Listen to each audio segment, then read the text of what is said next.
Mi chiamo David Rivaldini, The Dog, sono nato il 17 agosto dell'81, lavoro come compositor in una società che fa effetti speciali per i film di Hollywood. Sono 6 anni che non vivo più a Milano, 5-6 anni, ho vissuto un po' a Berlino e un po' a Londra adesso.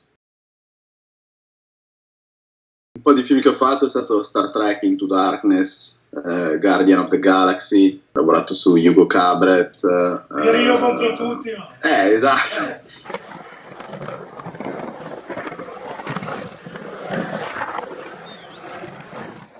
Ho iniziato a skateare perché vedevo su Italia 7 USA Today, o era su Odeon, non mi ricordo, ero piccolo. E poi una sera hanno trasmesso California Skate e Trashing e li avevo registrati su videocassetta e mi sono esaltato di brutto. I miei per Natale mi hanno regalato la tavola a giocattolo della cartoleria. All'inizio mi vergognavo di brutto, quindi aspettavo che tutti finissero di skateare per poi andare da solo quando se ne andavano tutti. E poi da lì ho cercato di introdurmi un po' nell'ambiente, come si faceva allora, skateando da solo, poi cercando qualche amico.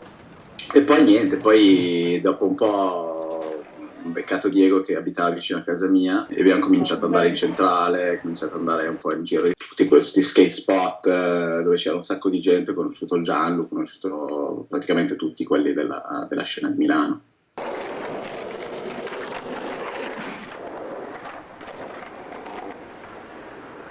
Ho trovato dei matti come piacciono a me, nel senso gente molto grezza, che skata veloce e bevono un sacco di birra, quindi mi sono trovato con loro. E praticamente c'è questo mio amico che ha un marchio di tavole che si chiama Blast. Come a Milano c'è la crew di Centrale o a Lambro c'è la crew dell'Ambro, noi diciamo che siamo la crew dello skatepark di Stockwell.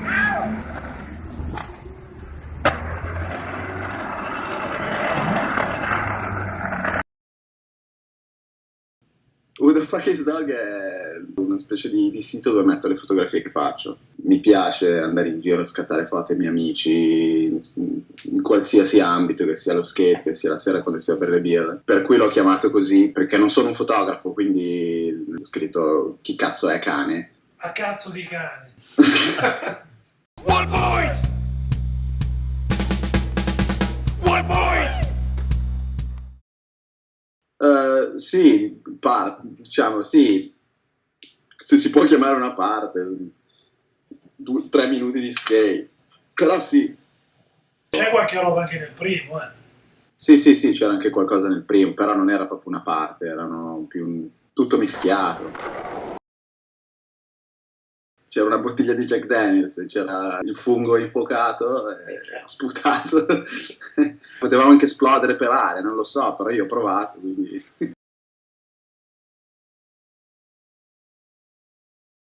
L'ho chiamato Nerve per la cosa che mi è successa al braccio e Skateboard perché prima o poi vorrei anche provare a fare qualche tavola. Non è in vendita, nel senso non me ne frega un cazzo che ce l'abbia la gente perché lo skate va di moda o che altro, è una cosa che ho fatto per poterla dare ai miei amici a cui tengo di più e essere felice che loro si mettono una cosa che per me significa qualcosa.